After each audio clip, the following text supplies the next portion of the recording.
hope we have some stragglers here because this is a really thin crowd based on the number of people that were complaining about this issue on Facebook, but that's usually the case. 386 people on Facebook bitch about something and about 18 show up, but that's okay. I'm pleased you're here. Gary has taken the time out to come talk to us tonight. We'll just run through it quick, just a little bit of neighborhood business, and then we'll turn it over to Gary so you guys can grill him about everything that's going on. And the primary is the issue with the McNeil, County Road 172, Oak Ridge Light.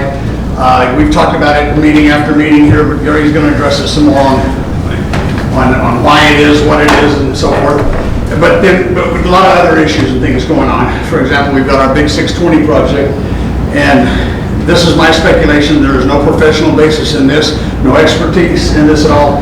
But once that construction starts on 620 between Deepwood and 35, our neighborhood is going to become a major cut through probably for a while. So it is what it is. There will be nothing we can do about it. We're just going to have to deal with it. Okay?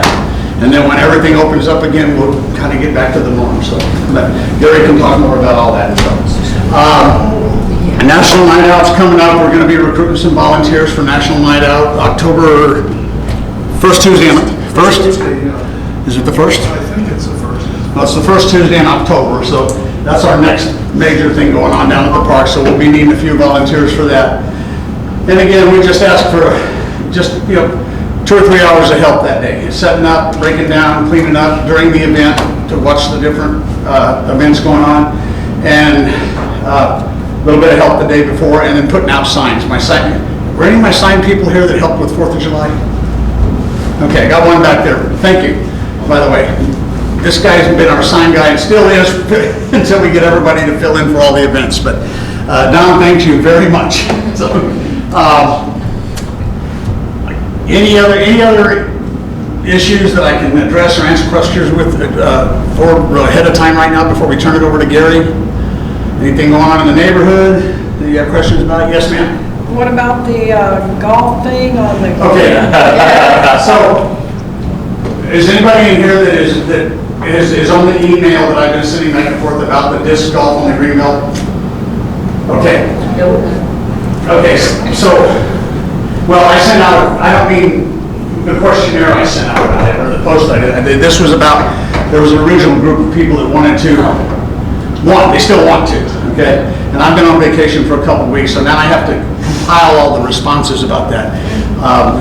The city of Round Rock is not at all on for that idea, and it likely will never happen, but I'm trying to allow those that wanted it to, their time in court, I guess is the right word. So we sent out the questions that we asked you guys. I'm going to tell you it came back about 80-20 against, for the main reasons of there's no room back there, people that want to be chasing frisbees into people's backyard, people that are walking their dogs or jogging down the path and want to be dodging frisbees, things like that. So that was the majority of the feedback.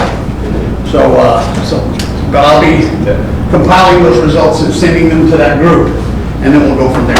I mean, I can't stop them from going to the city, but what I can tell you is I've already had my conversation with the city higher-ups, and it ain't gonna happen.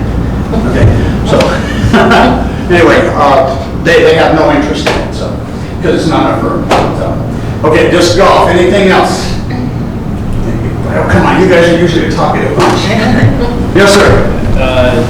Not a separate question, but as a newer resident, I guess, when we present on McNeil and all that, I'd like if there could be just a little bit of primer since I'm kind of entering the discussion. Speak up a little bit. Yeah, so I'm just hoping when we present on McNeil that there can be a little bit of background since I'm new to the... Yes, Gary will fill you in on anything and everything you want to know about the transportation here. And if it came before Gary, I can probably help you out. Okay, thank you. Because Gary's been here quite a while. How long have you been here now? 9 years?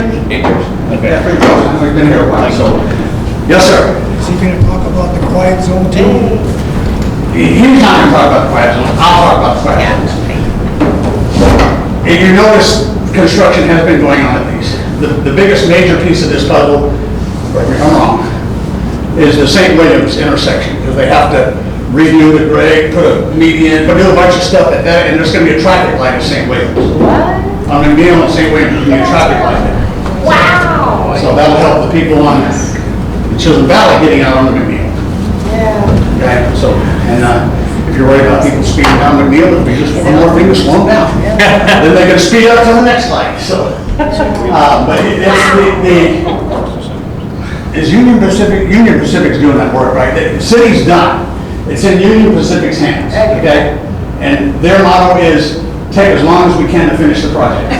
What I recently read is that the city of Round is to hold the audit. No, the city of Round Rock is not the whole thing. Everything's been done on the city of Round Rock side. Am I correct, right? The city of Union, and this is history. If you were here when they, remember before we had the Oak Ridge light in McNeil? Okay, it took about 5 years to get that light in because of the railroad. And that, because all we needed was a little part of their right of way, and that took 5 years. So that's what we're waiting on. Their crews are all over the country doing this stuff. And It just surprises me it's taken, what I've read is $4 million plus, and it's taken almost a couple of years to do this.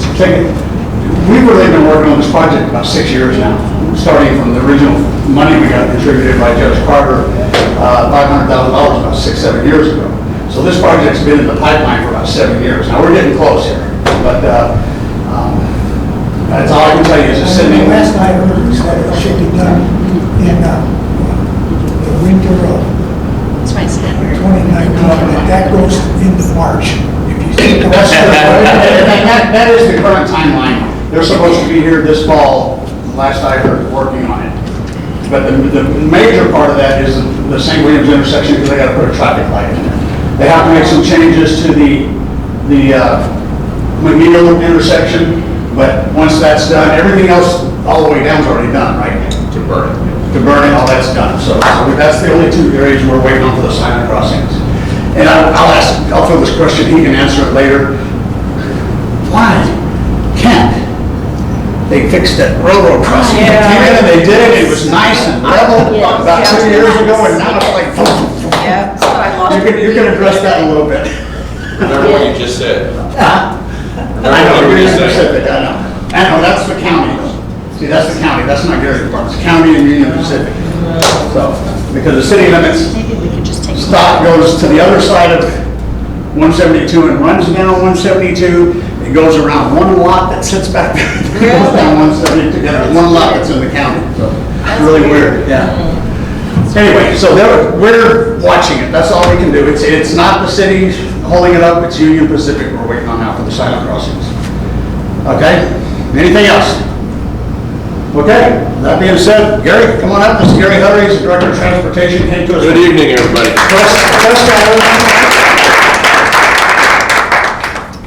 So, as Mike said, I've been here, I'll celebrate my 8th year next month. So, a lot of stuff that typically we end up having to address, like one of the topics this evening, happened long before my time. And so obviously I don't know the history of how certain things came to be.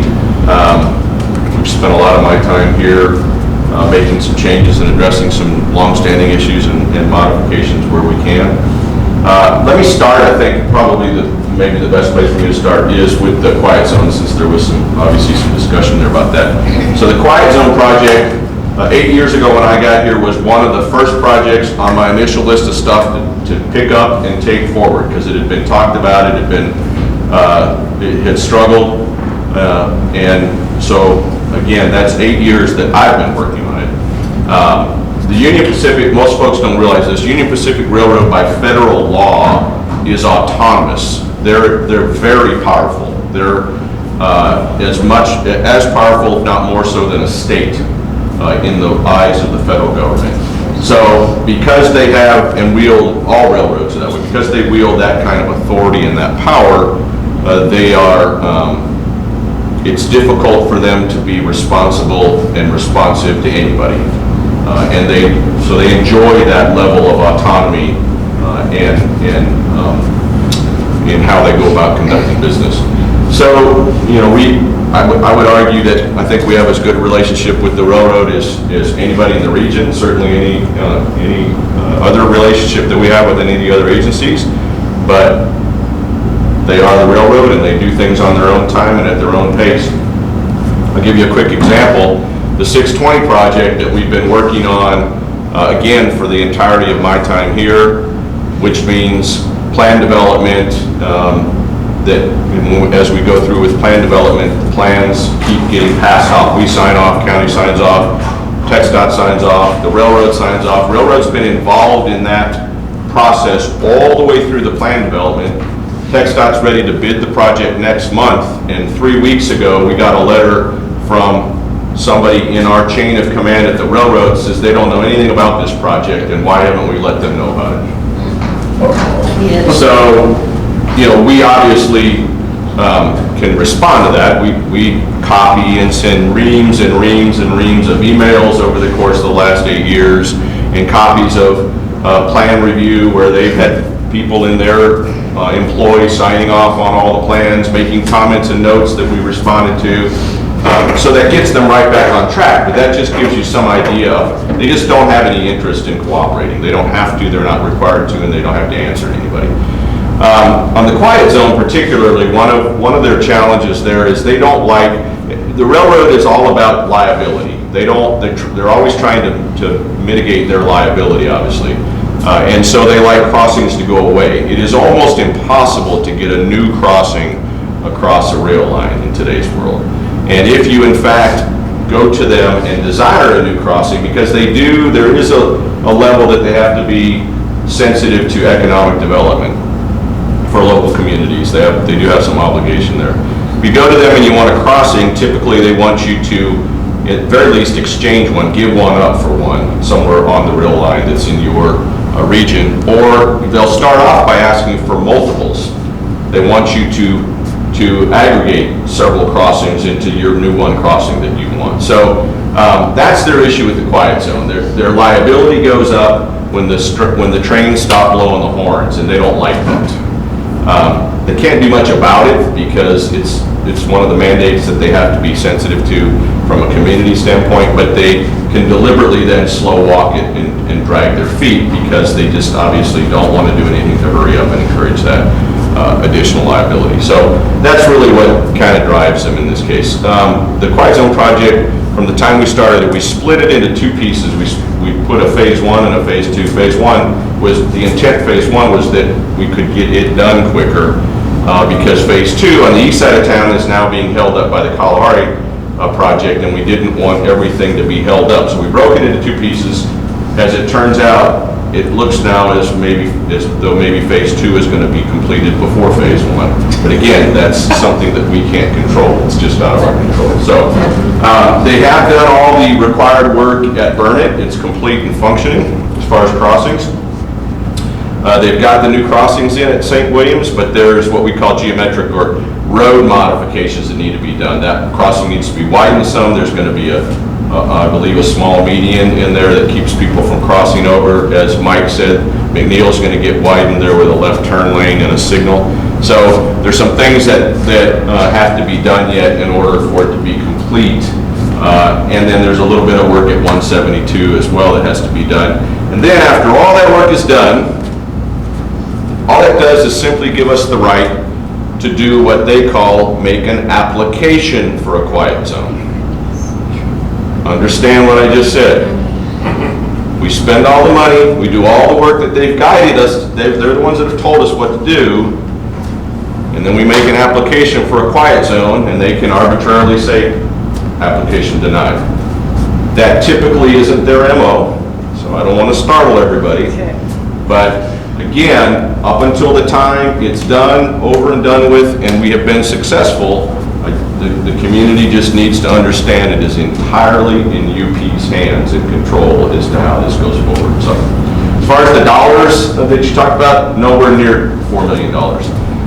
We're somewhere with the design cost right now and the construction cost construction projects that have been let, we're somewhere in the neighborhood of about $2 million. I think we'll be around $2.5 million total when the project's done. When you tear up St. Williams, because they already put extra crossing things without arms there, we're going to tear that up. What's that? I'm sorry?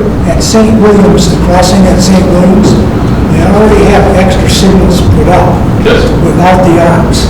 And what you're telling me is they're going to have to widen that, so they're going to have to do... No, there's arms there. I just came through there. You're saying they're going to widen that crossing, though? just the pavement gets extended so that we can put a median in there. It's only wide enough for 2 cars now. If you put a median, we're gonna have to move their stuff anyway. No, I'm telling you, sir, what they've been implemented there is by plan design. It's been it's a formal engineering plan that's been done. So that's where we are on quiet zones. Any questions about that? Yes, ma'am. Actually, kind of, yeah. So if there's lights there, at St. William's there, and there's enough room for a left turn there, right? How does that affect turning onto St. William on our side, on my side, where I turn all the time? I mean, because if a turn lane is there, can I still be able to turn left on my side of St. William? Yes. Because it doesn't seem that far away. Yes.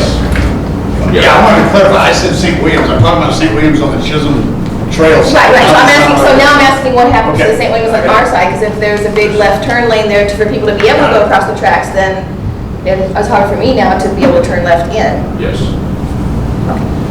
Yes, Well, I sir. just wanted clarification on actually front St. Williams around a lot, and so I want to know exactly which side, what are we talking about? Is anything happening on our side? St. Williams? Nothing's happening All on the other side? On the other side. Okay, that's The light will still apply on this side, right? What's that? The light will still apply on this side. The signal will be it's just a 3-legged signal from Chisholm Valley and McNeil. Said they're putting a left turn lane on McNeil at 172? But no, to St. Williams. Oh, okay. Because if it went down to that, our side St. Williams, that'd be great, because I'm terrified every time I have to turn left in Yeah, St. again, our Williams, because challenge- those people are barreling down, Right. and I put on my hazards because I just know one day no one's gonna pay attention and plowing to me. Our challenge with doing much of anything to McNeil is we're pushed up against right-of-way The bridge, lines. yeah. There's no more In my right. backyard. And the railroad will not give right-of-way up. We had to beg, borrow, and steal. I think in order for us to do the modifications that we're needing to do was something on the order of 8 or 10 feet, and it was almost impossible to get the railroad to give up anything in order to And there's no right of way on this side, is that what you're There's saying? no right-of-way to be had on either side. The road, curb to curb, is right pushed up against, And when you think about the Round West side, all there is sidewalk. Yep. right. I live there, yeah. Okay, let's move on down to 172, since that is one of the subjects. So again, that's what we call an offset intersection. In my world, we're not fans of offset intersections. We battle every day internally, even today as we speak, with the planning department. Not that, I don't want to mischaracterize that. They have their job to do, we have our job to do, and we sometimes have different directives. Developers, of course, are going to always push for what they want to do and what's beneficial to them and their development, whether that's a home builder or a commercial development. Sometimes that's not always what works well in our world from an engineering perspective. And ironically, sometimes when we get into disagreements with developers on offset intersections, we actually use that intersection as why it's a really bad thing. But once again, as I stand here tonight, there's just not a lot we can do about that. It is what it is. There's houses in the way. To do anything differently, it would be enormously disruptive to the neighborhood and the community.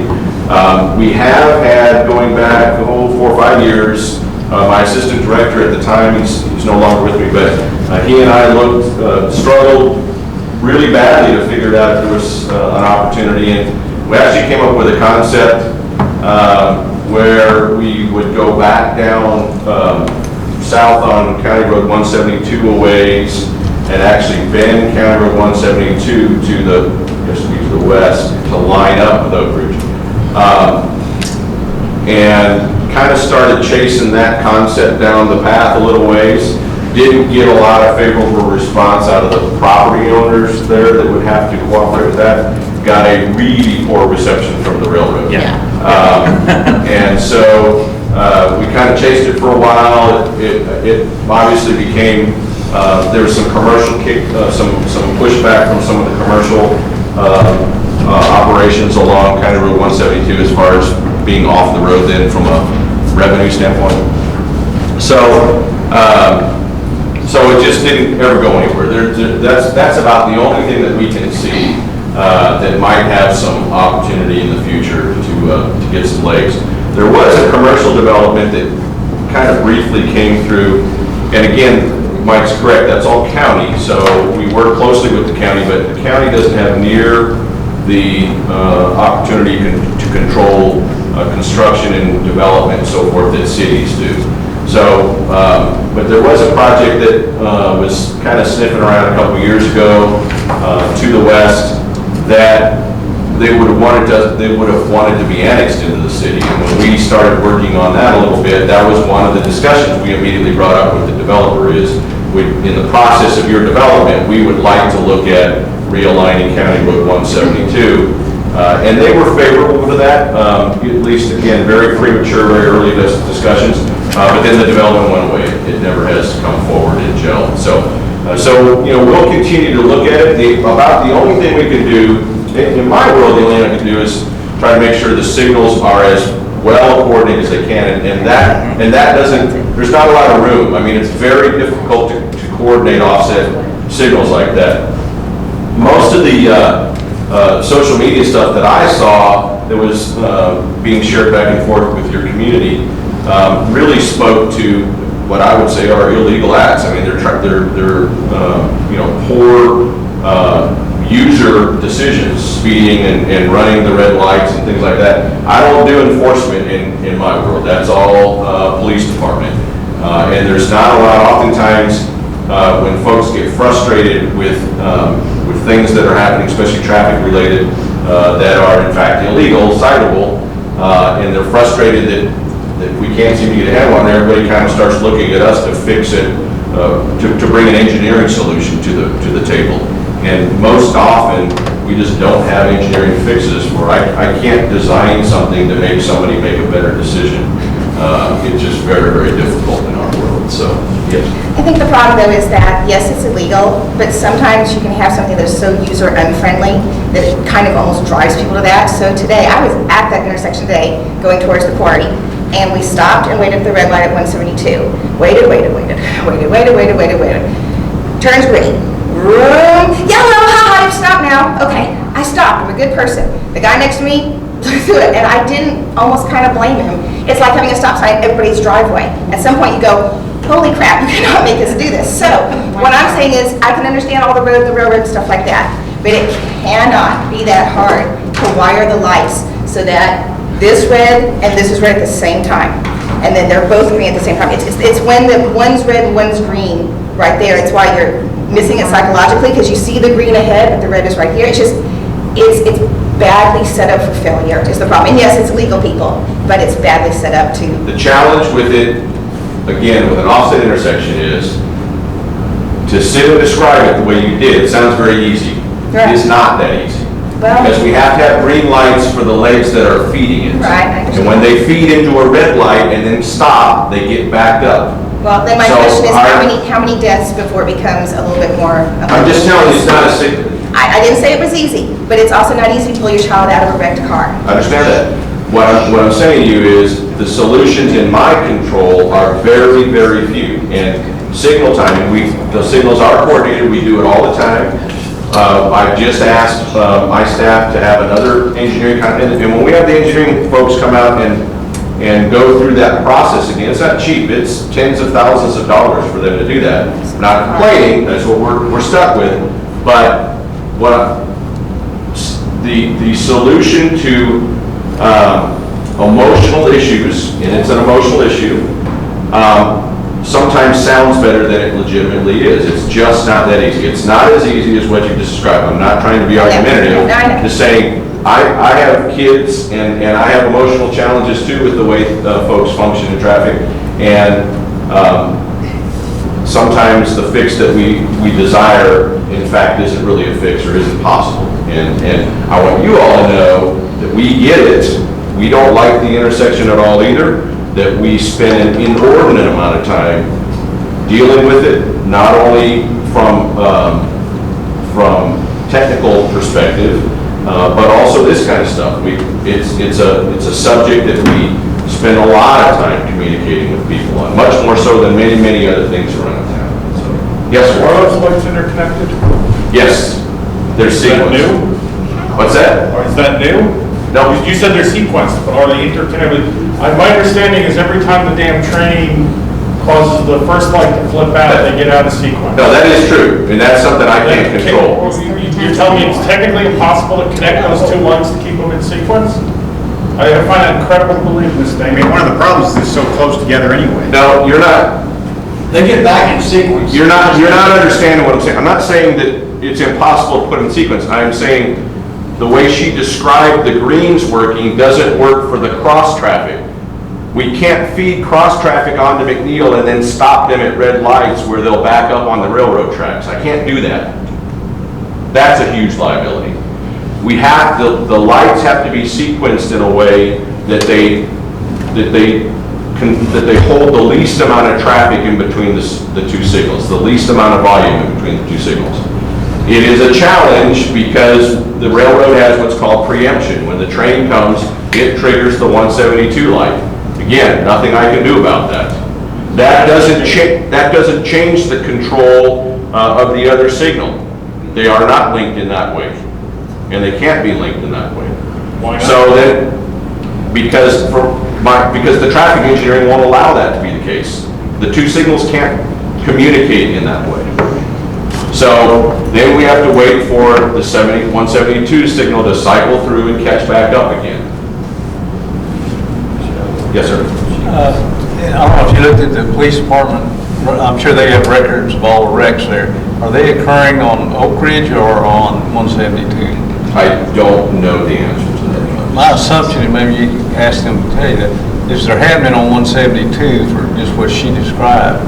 And so what it appears to me is that mentally you look, you see that red or green light and you never see the second one. So if that's really what's going on, we might want to look at some flashing lights, two signals ahead, or maybe not speed bumps, whatever those you put on. You see them at some major highway intersections where it's a bump to wake to wake you up, and then you see a sign, two lights. But the ones near misses that we've seen is they're headed west, and they never see it or ignore it, and they're just, and you pull out the middle intersection. That scenario just happened to my daughter. My daughter's 19, her car just got totaled at that intersection. Thank God she's okay.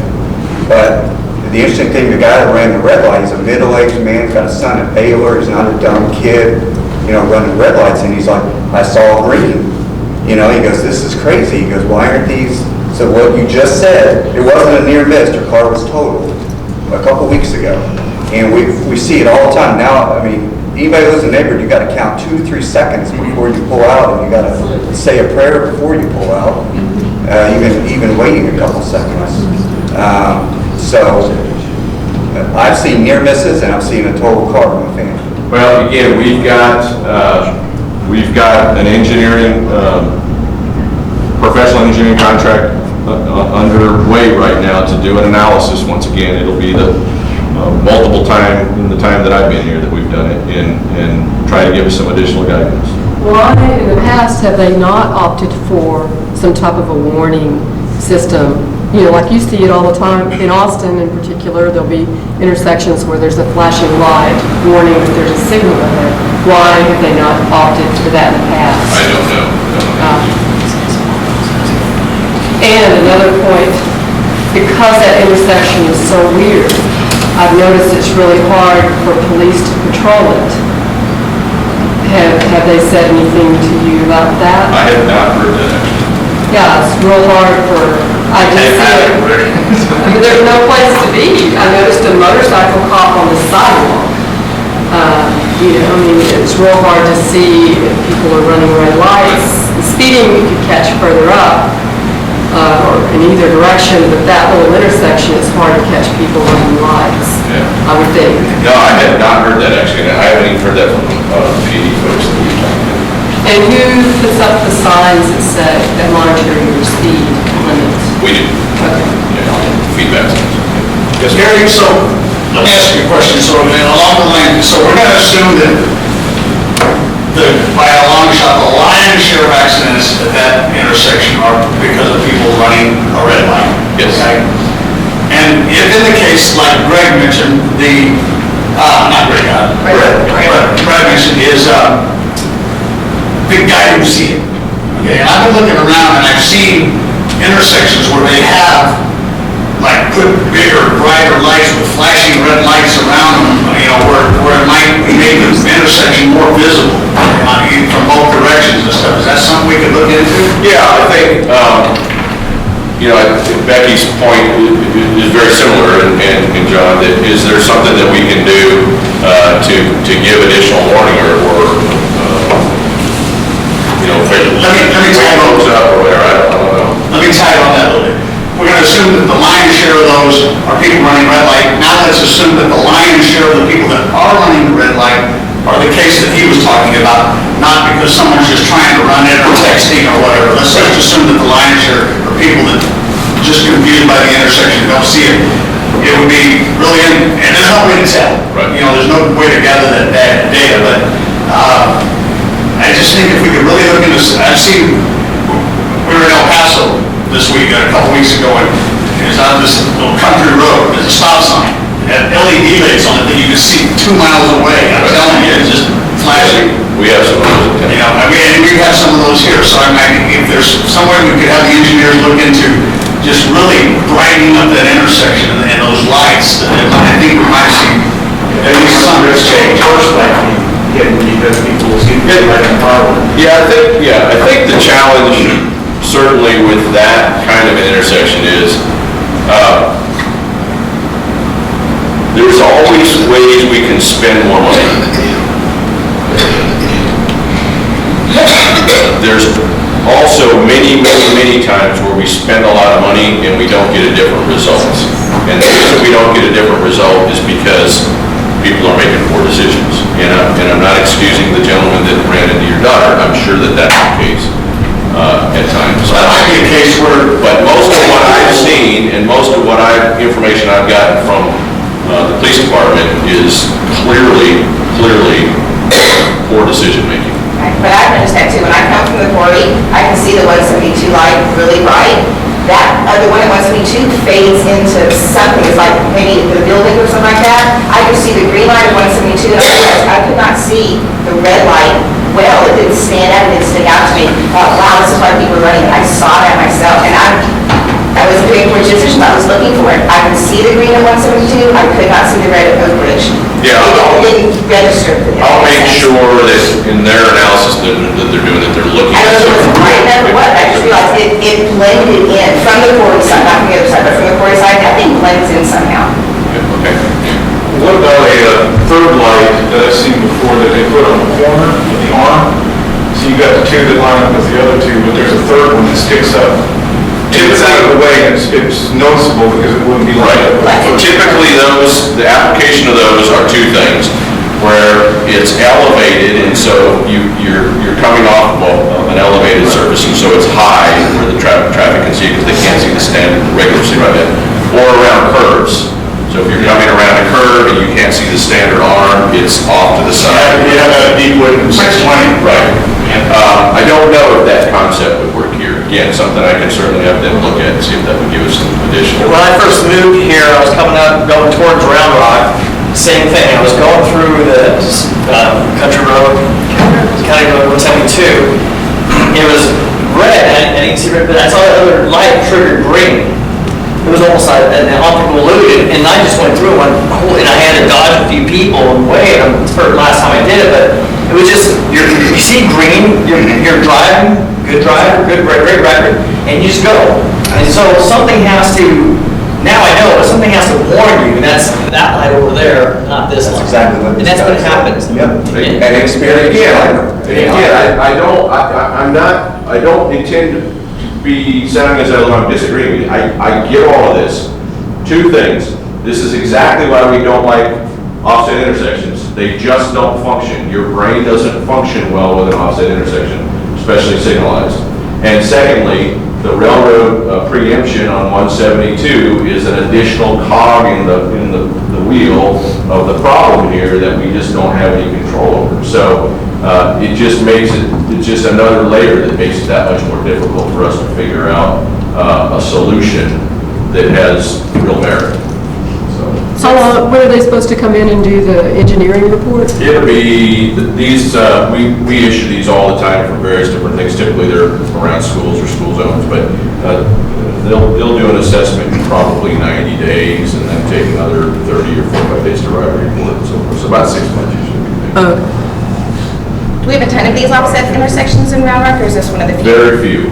It seems like for this one, giving it a shot, even with the money, would be worth it, just because it Yeah. might work. We don't, and again, I don't want you to think we're not spending money. We'll Right, spend no, money. That's but not- I understand that it might not help. Like you said, you could put blinking lights on everything, Right. people are still gonna do it. But since offset is a special breed of light, that might warrant something more than nothing, which is what we have. Right. No. All right, I think we kind of killed the County Road 172. Yeah. That horse is dead. No, more horse. Not dead, we're gonna work on it. I'm gonna work with Gary, I'm talking about some things.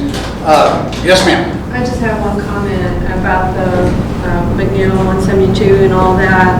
In addition to the fact that it is hard to see, and I did run it the first time they put it up there. I did run the second light, or which I saw green and I went. I should have taken There's no notes. question.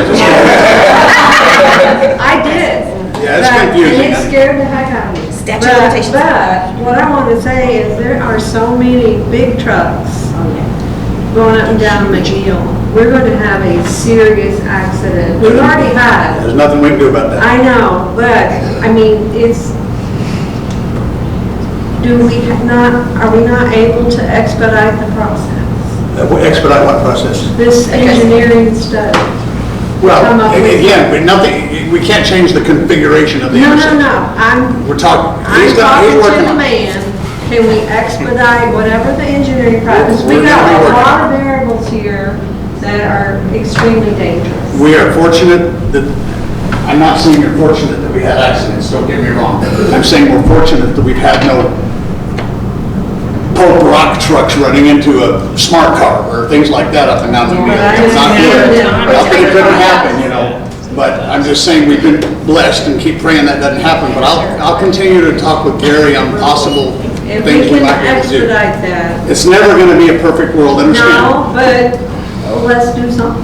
I understand. But the main thing, I'm going to tell you what Gary says, you can't control that person that's sitting there texting on his phone driving down the road. You can have the biggest red light in the world, and still going to run into it. I wasn't texting with me. No, I didn't say you were. I'm just saying I've seen it happen. Right. I've watched some people like this, they're driving and they're turning right through a red light, So the problem is that ultimately, the only way to fix the intersection is to get rid of one of those lights, and that's impossible. That is correct. That's the solution. Yes, sir. I appreciate you asking the question. There's obviously a lot of passion in the room about 172. That is good to see. I want to return to the topic for a moment. Does the proximity of the light that's going in at St. Williams Street, does that preclude the possibility of there ever being a light at St. Williams Avenue due to the proximity? On the other side of the road? Yeah, on our side. I've heard that. You're going to offset intersections. Yep. It would be creating the problem that we're all just talking about. That's great. That's good news for me. I know others might feel differently, but However, signals themselves, so the one that is going in, signals themselves create in our world what we call waves. And so it creates gaps in traffic for left turners or cross traffic or whatever. There's a natural creation of that because of a signal that's functioning in the paths. agreed. Thank you. I'd like to bring up one thing on not just turning on to 172 left westbound, but the same thing on 620 at Lake Creek and at Deepwood. The left turn signals are so short, you get 4 cars through the light, and then you get 5 cars behind you, they're gonna run the yellow. Now, if you notice on Deepwood, when the school year's in the afternoon, that light stays green longer. I don't know if the answer's there, but you're going to see a lot of changes on the 620 corridor between Deepwood The 620, and 35. 620 will be dramatically different. When you leave I-35 on 620, the first signal you'll hit is Deepwood. Wow. Yeah, you won't have any, it's going to be a raised lanes all the way over to about the front of Round Rock High School. There's a bridge at Chisholm Trail and the railroad, and there's a bridge at Lake Creek. So Wow. how does one get on to Chisholm Trail? Access road. There's an access road underneath, just like any. I've got plans for that, and the next meeting, I'll bring copies of that, and you guys can look at it. It's really, it's complicated. Are the plans publicly accessible? Yes, not the I think website. they run them. Oh, yeah, it's on the website. It's on the website. It's a little confusing to see. So at Chisholm Trail, under the overpass actually is a roundabout. And the reason for that, because you've got skewed, you've got Chisholm Trail coming in at two different angles. You've got the railroad at a skewed angle. We have multiple angles of conflicts we had to deal with. And the only way that made sense to deal with that is a roundabout. So From that roundabout, you get into the Sprout Shop or something? yes, Oh my gosh, weird. yes you can. Video of that.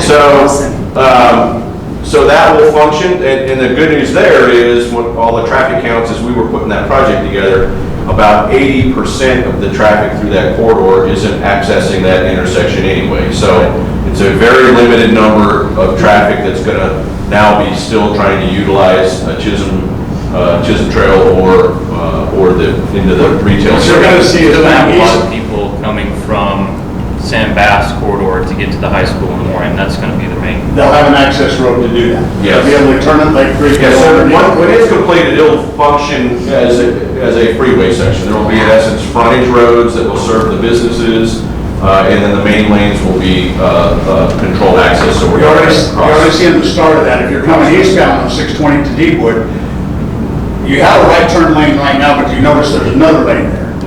That's ultimately going to be the right turn lane. There's going to be 3 lanes going through the intersection, and then those lanes are going to split off to go up and get on the freeway or to go on the access road. Can we get rid of the red turn arrow at Deepwood? That turn West on 620 at Deepwood, you used to be able to turn on a blinking yellow. Yeah. That's now a solid red. So the signal at Deepwood is not in its previous or ultimate configuration. That's due to the construction. So when we're Configuration that matches the way the road is now. yes, when we're in a construction phase like we are already, the signal functions and operations change to deal with the limited conditions of the construction that's ongoing. So that signal was changed. What ongoing construction? I mean, there's nothing going on out there right now. It was changed as part of the county's project, and it will That's be been done for months. Okay, I'm not here to argue with you, sir. I'm trying to answer your question. But, It was It used changed. to be you could turn on a blinking yellow. Now, I have to wait for a green, and I don't know how often I'm sitting there, there's no oncoming traffic, and I got a red arrow sitting in front of me for no good reason. It was changed as part of the county construction, and now we're into the city's construction phase. Does that mean it's gonna get changed back, or am I just sort of stuck? It's going to get changed when the signals get changed on the corridor, And when is that? when the project's complete. How many years is that? 3 years. About 2.5. That's ridiculous. You should start, it's a massive project. Bill. I understand how big of a project it is. It's stupid the way that signal is right now. What you're gonna start seeing in late summer, early fall, all along that area, you're gonna start seeing dirt moving, you're gonna see traffic lanes rerouted, you're gonna start seeing all that. None of it has anything to do with trying to turn into the neighborhood. I get it, it's annoying, but also when you have those cars doing 60, 65 miles an hour zooming through and you're not sure which I'm lane out there you're in the in. middle of the night, there's no I traffic out there. I And understand. I'm sitting here watching that light for 3 minutes. I understand, just gotta deal sometimes. Exercising Yes, sir. patience. When the 620 traffic circle goes in, is the train lengths, are they gonna be, wide zone crossing? No. it's the wrong No, road. 620 is not part of the quiet zone. Quiet zone is a main lane only. 620 is a service, that crossing is a service line to the quarry. That's not part of the quiet zone. Yeah, different train. And that, So given the that. circle he's talking, the roundabout he's talking about, will be at grade level with the tracks. Now, there may be, incidentally, I don't know this standing here tonight, but incidentally, the design of that work may in fact qualify it for quiet zone. We certainly could make that request. It'd be interesting to, I mean, Yeah, if in fact. I know that train echoes straight down that. Yeah, grade. and it blows a lot right now because there's no cross. I mean, it moves very slow, and so it's an annoying, I know it's an annoying occurrence. Okay. Yes, sir. Okay, I've never understood why the city allows that gravel train to come through at noon. City has no control over it. Instead of at 3 o'clock in the morning. So is that turnaround still going to be the same confliction with the train as we have now? Could be, we can't control. But not the main lanes, We not can't- the main lanes, just the traffic, local traffic. But The to main go lanes are all across- over it. But to go across the creek and go that direction, is the train still going to be a problem there? Could be, yes. Could be. Could be. And we don't control this timing of the trains. We have. Has anyone ever asked them not to do it at 12? All right, and Yes, before we leave I can County go Road, back and show you letters from mayors that have made that request. before we leave County Road It's even more 172, fun at can you 8 o'clock. clarify who is responsible for that crossing? Should we contact Railroad. the county commissioner So, or the railroad? Who is it? County Road 172 is a county road, it's not cities, and obviously the railroad. We have, even the crossings that are the city limits, we have that issue. We'll go out, we'll lay the asphalt in, we'll make the crossing, and invariably, once we get the crossing level up, the railroad will come through and adjust the tracks, and then the crossing's a mess again. And then we finally go fix it, and then the railroad comes through and adjusts the tracks. It's just one of our. Okay, so who needs to fix this? The county. The county. I would suggest that it's the county. Okay, thank you. Call Terry Cook. So I have a couple of questions. One is the 172 and 45 intersection.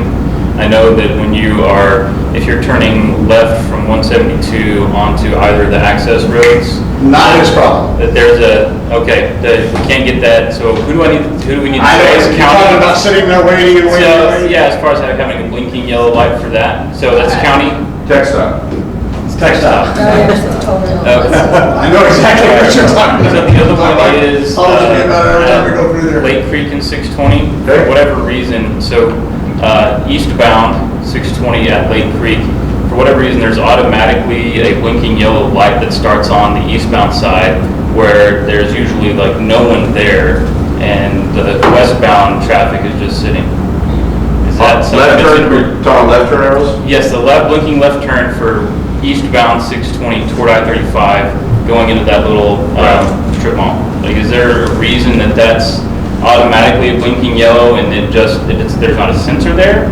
Or because the folks, you just sit there on, I think that's part of the aggravation too, like when you have to go sit at the 620 light and you're sitting there where there's no one turning from that light. Is the left turn onto Lake Creek westbound, is that a green ball or is it red arrow only? That's a blinking, that starts out as a blinking yellow arrow. It is blinking yellow. Blinking yellow arrow means you can You turn. can go, you can. Right, but I'm talking about if you're coming from 35 and you're at that light, so whenever the eastbound starts off, it's automatically, I guess it's an automatic green arrow left into that plaza.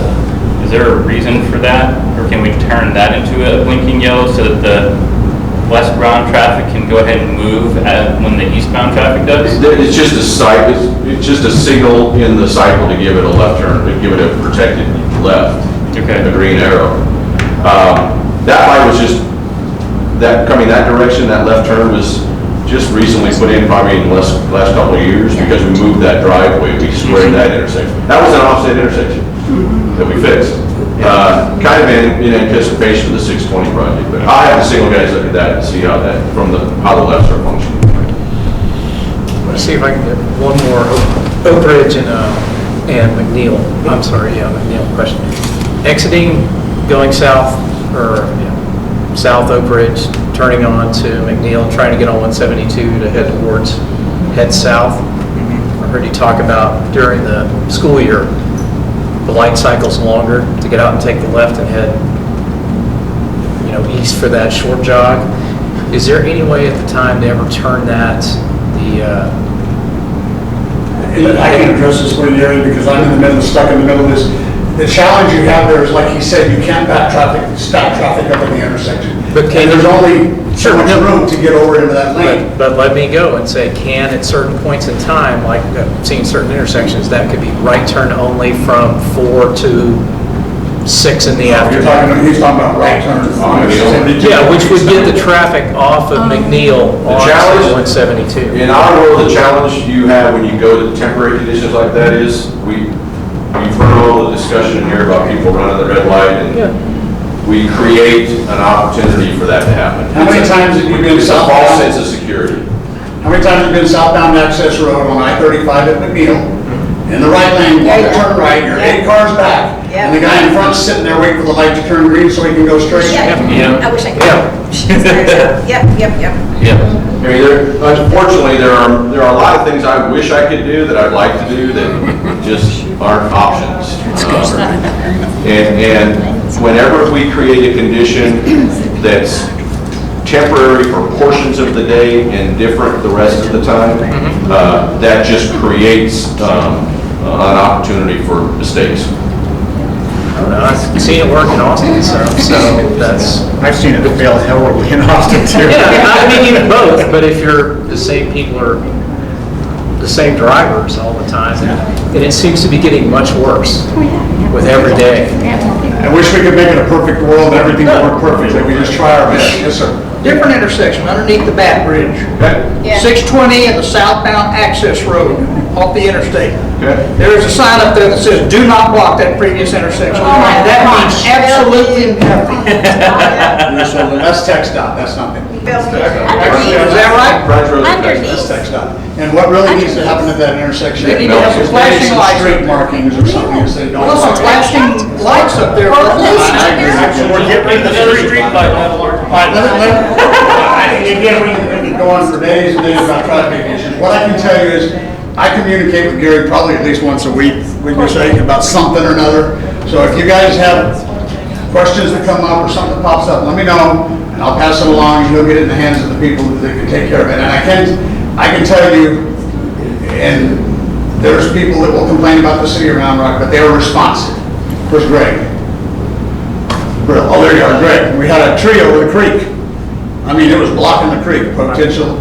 That's just like it, Trash. They were out there that day. probably And they 9 called, they were out there that day. They were out within 24 hours to pull that tree out of the creek. So they were responsive. They were, if there's anything they can do about it, and it's an issue, they will jump on it. They're not sitting there saying, what can we do to piss our residents off? They are thoroughly interested in taking care of the residents. And it's a great place to work. People love working there because you look at the longevity of people that are there, they stay there forever when they go to work for them. So. I gotta tell you, thank you very much, because Yeah, thank you. what was it, on Memorial Day, the Sunday before Memorial Day, I noticed a hole about that big in the street in front of my mailbox. So I took my flashlight and I started You looking could see at it. forever. It went about 12 feet all the way around, and I called dispatch, and within 5 minutes, 2 police were there protecting that intersection, and They were out within that an day. hour, the street department was in there and fixing it. So And even, thank you. they're on Deepwood. On That's a Deepwood, busy yes. street. I remember seeing those pictures. You could have driven your car in there. Okay, well, the question can we cut Gary loose, let him out of this hot box he's in. I just have, do you take care of the lights at 620 and the I-35 access road? Well, so that's a TxDOT roadway. We have a contract with TxDOT that we manage some of their signals. I don't know specifically standard or not. Are you allowed to paint on there? What's that? Are you allowed to paint on the road there? No. Okay, because the way it's set up now, you got 2 left when you're on northbound. You've got 2 that are supposed to go left, and then you got 2 that go straight. And what happens is now that I've noticed it's a little offset, that outside, supposed to be a left turn lane, they go straight. So then when you're in the lane, and it's supposed to go over some, and when you're in that lane, you're supposed to be able to go over in that lane so you can get on the access road and get on the highway. They're just all standing up now, and they're just going straight. Yeah, I Turn don't lane. So if they just put some paint. If that's part of the part of the project, I think they're just now actually finishing the project. They did the final paving, and they'll do all the final striping. I know we've had a lot of complaints in 3406 with the temporary conditions waiting for the final paving to be done. So we're communicating with them. You're certainly welcome to get all the TxDOT, but we'll be more sensitive to looking for that kind of stuff to talk to them about once the projects are. Yeah, I think if there's just a dotted line showing them, then people would stop. Yeah, typically they'll do what they call puppy tracks in our world, and they'll typically do that on, but in the temporary conditions, they may not. Okay. Do the same thing. Another, I don't know, I was kind of late to the meeting, but I don't know if anybody's talked about the intersection on McNeil, were you going under 35? And the 2 lanes turn, and the right lane is the only one that can go straight? There's been so many times that people in the left go straight, and they're definitely supposed to turn. It happens all the time, it's a text out issue, the road, it's marked, it probably needs to be freshened up in the markings, but Well, yeah. again, human behavior, it's, To that point, could there be signage at the intersection?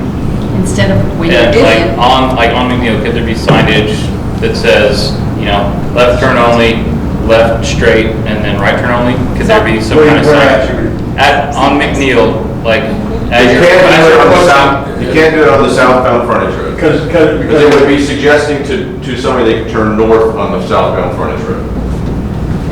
So, Okay, I see what you're saying. Let me back up. One quick thing I want to say. By the way, traffic signage is not stuff we make up. There is a Bible, there's a manual. The federal government dictates what we're required to do from traffic signage. and I've been to the transportation And how we department. can and how we can't sign things. So we can't just be out arbitrarily, willy-nilly doing stuff. We have a regulatory environment that we are heavily scrutinized by about certain things that we do in traffic. And signage is one of those. Okay. I can see what you're saying. Are you the one to thank for getting rid of the red light cams? I wasn't a fan. Where I came from, we had them for speed and red lights, and they were not popular at all. When I got here, they had just been implemented months before I came to this position. And the political body, shortly after I got here, changed enough that there was a It's happening all across the wind country. shift. So They're finding out they can't enforce it. Yep. It becomes a civil thing and nobody's paying the fines and. there was no way to go back and enforce the fine. So we were up there when we canceled the program. I think we had somewhere on the order of $2 million of uncollected fines. Chisholm Trail Middle School, coming down Oak Ridge at Chisholm Trail Middle School. It goes straight and it winds to the left. Yep. And when school is picking up there, if you happen to get into that straight lane, you're gonna be there all day until school lets out. Cougar Lane. That's why I go the other way. I know, well, it's fine if you don't get caught. Why can't we put a sign up there that says, "Do not block this intersection"? I'll look at that. Because I have confronted people and they say, "This is the pickup lane for the school and you have to wait." Yeah, it's true. What you're gonna create if you do that, well, the option is to widen it, have 2 lanes there and a pickup lane for the school, then you have. No, the option is to put a sign up there that says, "Do not block this intersection." We'll look and see if we can. And it'll work about as well as that sign at 35 does. That's right, now, those light them boogers up. Schools are one of the toughest things for us to manage. And then you have to do this. Now, this is the city of Round Rock, and this is a Round Rock city street, both of them. But- You can't blame it on the county, you can't blame it on... The school district, by state law, the schools are not obligated to follow a lot of our rules. That's why we end up with schools where we wouldn't put them. If you as a developer show up in the city to put a shopping center in, we have a lot of rules and regulatory things that you have to follow. The schools are excluded from all of that by state law. They can go anywhere they want, and then guess what? They go somewhere where they shouldn't be, creates a traffic problem, our phones start ringing, including from the school district, to fix the problem. But I'm saying we can fix that if we just put a sign up. I'll look at Do not block that. this intersection. I'm just saying, schools are our challenge, and every fall we get into this, trying to manage traffic flow around schools. It's gotten worse because the school district has pulled back their busing further and further and further. Now they're 2 miles until they'll bus, so that just creates more traffic at the schools 2 times a day, so. And just for the record, I had a conversation with the district about the parking problem at Chisholm Trail. Because I always felt for a long time that they had a lot of real estate there. They could cut off half of that island, they could cut off all the front lawn on that other side and create probably about another 30 or 40 parking places. And I can't ever seem to get them to move on that. But we did succeed in getting the left turn lane that's in there now. Because if you remember, before that, people were parking on the other side, and then here you are trying to come around and they open their door and whack, so we got people stopped. We're always more sensitive to the kiddos, of course. We don't want You kiddos guys did starting that. to cross traffic. Transportation And department came it's through a on that. nightmare to just go through there when school, when they're waiting. They have no real estate. You have to. They have nowhere they can go. They're landlocked. They've got nothing. Your they can do. car is just trying to make it straight, trying to get, and so you're doing all this. And you're hoping and watching for kids. Yes, Because when you build a Sellers Island, So, so a corollary to that. I got a problem getting out of my driveway. Bill lives on the island. So a corollary to that would it be possible to add some no parking space? So could we move the no parking further, maybe like 12 feet further up? In front of Children's Trail? Yeah, in front of that middle school, because what happens is people park right up to that, and so like if you want to go around to go straight, you're right up against the people turning left. So if we could add some curb marking and then move that sign back maybe 10, 12 feet. Well, look at that that. I don't recall that we've ever had a specific request around that school. So we'll look at the flow. Yeah. I've studied that for years, and I've yet to come up with an idea that I think is going to solve all the problems. If you do what you're talking about, you're going to create another problem. Well, and It's going to move the problem. Yeah, it'll move like maybe two cars back up on Cougar Lane. Yeah. But it might help with some of that. Then you upset him. See? Yeah. No, I get it. We get it. We're trying to do stuff, so. I was just gonna say, I saw the most interesting sign on the way to the meeting tonight in front of Deepwood. Did anyone else see it? It's a flashing sign that says there's a stop, I can't remember the exact words, there's a stop sign ahead and you need to stop at it. Stop at stop sign. Is that you guys do something? Stop at stop sign, it's a law. Yeah, we saw it I've never too. seen that. I've never seen it before. Please, I'll go look at it right now. Yeah, drive around. Oh, it's one of the It's on Deepwood by the parking lot or whatever, and it's a flashing light. Little cigar signs or something? No, a big, Is that the one just at the curb? it's gotta be a city sign. I'm gonna cut us off here. We're gonna let Gary go. We're letting you guys hot boxes in here. So, thank you guys. You feel free to hang out, chat with each other, chat with me, whoever. Send me questions you have. Like I said, I communicate with Gary. He's probably ready to block my number pretty soon, but I communicate. He always answers. I'm telling you like that. So if there's any issues, let me know and I'll talk to you about it. I try to stay aware of the stuff. I drive the neighborhood, every street in the neighborhood, probably once or twice a month at least. So. Thank you, Gary. All right. Thank you.